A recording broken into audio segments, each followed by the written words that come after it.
In this video, we'll be taking a look at two college basketball games happening on March 29, 2025, and providing you with free team picks and total picks for each one of those games, so 4 picks in total. Welcome back to Cash Out Sports. Let's dive right into it. Oh, and don't forget to subscribe and to click the bell icon to get notified as soon as these videos get released, so that you have more time to plan out your bets as we provide these videos on a daily basis. I can guarantee that you'll have all the important information that you'll need on these two college basketball games after fully watching this video.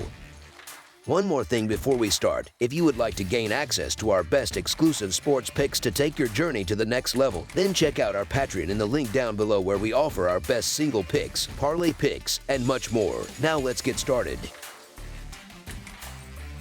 Texas Tech versus Florida. The third-seeded Texas Tech Red Raiders are set to face off against the top-seeded Florida Gators as the Elite Eight kicks off on Saturday in the West region. This matchup features two teams that have taken very different paths to reach this point in the tournament. Texas Tech has battled through 3 hard-fought games, knocking off 14-seed UNC Wilmington, 11-seed Drake, and 10-seed Arkansas to secure their spot in this round. Meanwhile, Florida has cruised through the competition, dispatching 16-seed Norfolk State, 8-seed Connecticut, and 4-seed Maryland without much trouble. These two teams haven't squared off since the 2018 NCAA tournament, when Texas Tech eliminated Florida in the second round. Now, 6 years later, they meet again with a Final Four berth on the line. Florida, as the #1 seed, has looked every bit the part so far, especially in their dominant win over Maryland on Thursday. Maryland came into that matchup as a top 10 team in Ken Palm's rankings, but the Gators made them look completely overmatched. On the other hand, Texas Tech is fortunate just to be in this position. The Red Raiders were staring at elimination late against Arkansas, trailing by 15 points deep into the second half. They somehow clawed their way back,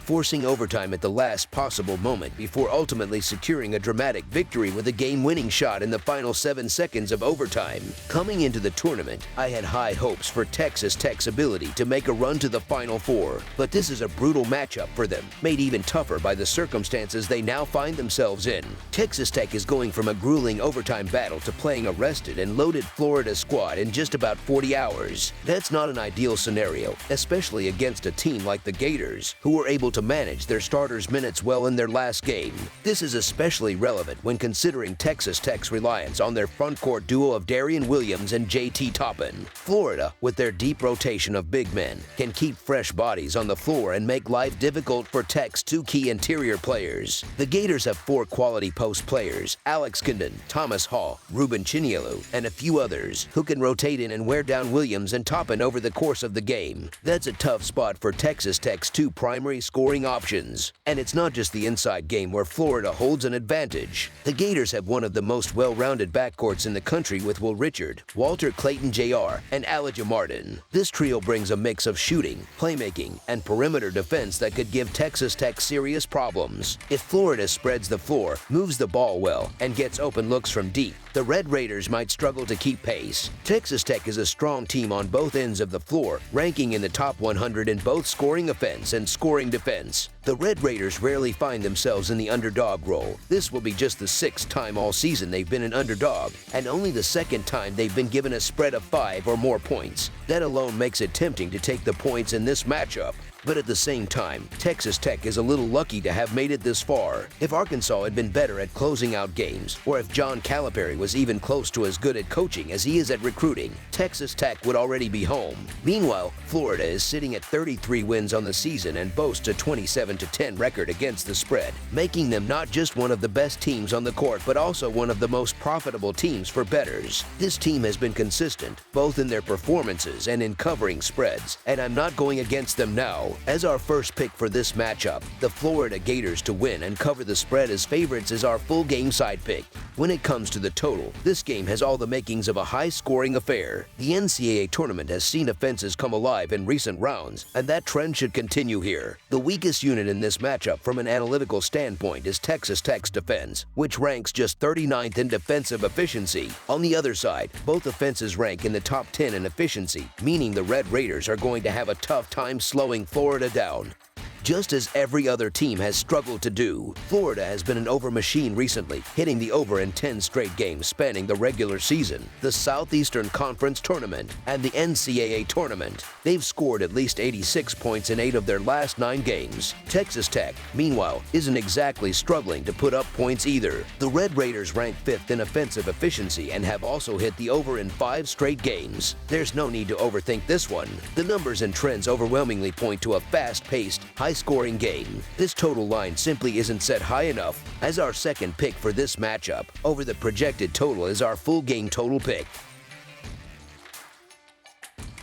Alabama versus Duke. The second-seeded Alabama Crimson Tide is set to face off against the top-seeded Duke Blue Devils in an Elite Eight showdown in the East region this Saturday. This matchup is shaping up to be a must-watch battle between two powerhouse programs, each bringing its own strengths to the table. Alabama advanced to this round after a dominant performance in the Sweet 16, where they dismantled the 6th-seeded Brigham Young University Cougars with a staggering 113-88 victory, easily covering the 4.5-point spread. Meanwhile, Duke took on the 4th-seeded Arizona Wildcats and came away with a 100-93 win, though they fell short of covering as 9.5-point favorites. Interestingly, these two programs have not crossed paths since way back in the 2013 season, adding an extra layer of intrigue to this long-overdue matchup. Alabama's offensive explosion against Brigham Young University was nothing short of jaw-dropping.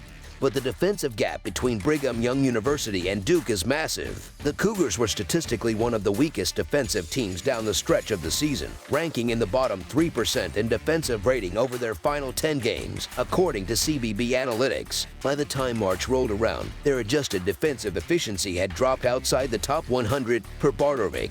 Even before Alabama torched them in the Sweet 16, Brigham Young University's defensive struggles were clear. They allowed opponents to attempt three-pointers on nearly half of their possessions over the last month and conceded a make rate north of 35%. Duke, on the other hand, is a completely different defensive beast. While they aren't impenetrable from beyond the arc, they do an excellent job of closing out on shooters thanks to their length and quickness. The Blue Devils' rotation is filled with long, athletic defenders, with most of their key players standing at 6'6" or taller. Their ability to contest shots and disrupt Alabama's perimeter attack will be a major factor in this game. It's hard to imagine Alabama replicating its ridiculous shooting performance from Thursday against a defense as disciplined as Duke's. If their three-point shooting cools off significantly, they'll be forced to generate more offense inside the paint, and that's where things could get dicey. The Blue Devils are elite when it comes to protecting the rim, ranking in the 92nd percentile and limiting opponent rim attempts and the 91st percentile in opponent field goal percentage at the rim.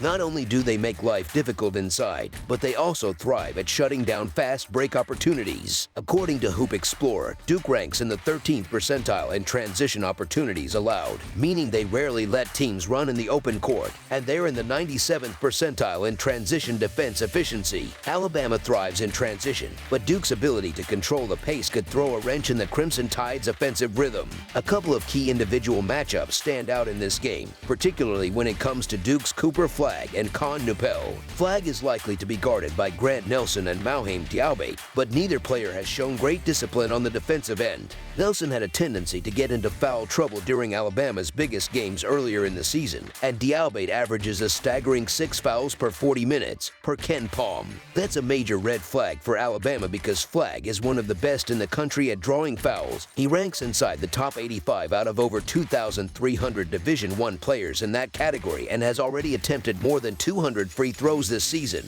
Expect him to stay aggressive and put Alabama's defenders in difficult spots. As for Nupel, his size advantage on the perimeter should allow him to shoot over smaller defenders or get into the lane to exploit Alabama's weaker interior defense. When you add it all up, Duke looks like a team that can cause Alabama serious problems on both ends of the floor. As our first pick for this matchup, the Duke Blue Devils to win and cover the spread as favorites is our full game side pick. These two teams have met just once before, with Duke coming out on top in a 74-64 victory back in 2013. Fast forward to today, and while the Blue Devils are the stronger team on paper and have a good shot at reaching the Final Four, Alabama's fast-paced, high-scoring offense makes them a dangerous opponent. This game is a clash of styles, the nation's most explosive offense going up against a top 10 defense. It's going to be fascinating to see how it plays out. While it's highly unlikely that Alabama drains 25 three-pointers again, they'll still need to hit from deep at a high rate to stay competitive. One of the most exciting individual matchups to watch will be Cooper Flagg versus Mark Sears, two elite talents going head-to-head in a high-stakes showdown. Looking at recent betting trends, Duke has hit the team total over in 21 of its last 39 games, while Alabama has been involved in high-scoring affairs as well, hitting the game total over in 22 of its last 39 contests. Additionally, the Crimson Tide have gone over their team total in 24 of their last 39 games, reinforcing just how potent their offense has been.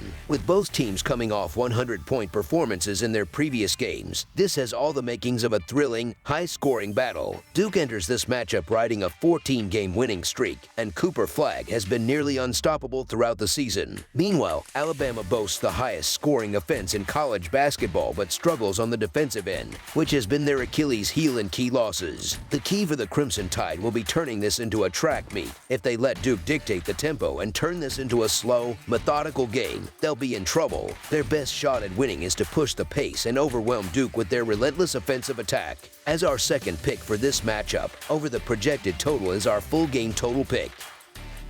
That's all for now, so if you have any other games you would like reviewed, then leave a comment down below with the game you would like analyzed. Subscribe to our channel, leave a like on this video, and we'll get to it as soon as we possibly can. We would also love to hear your opinion on the picks presented to you in this video, whether you agree or disagree with them, so leave a comment down below and do let us know.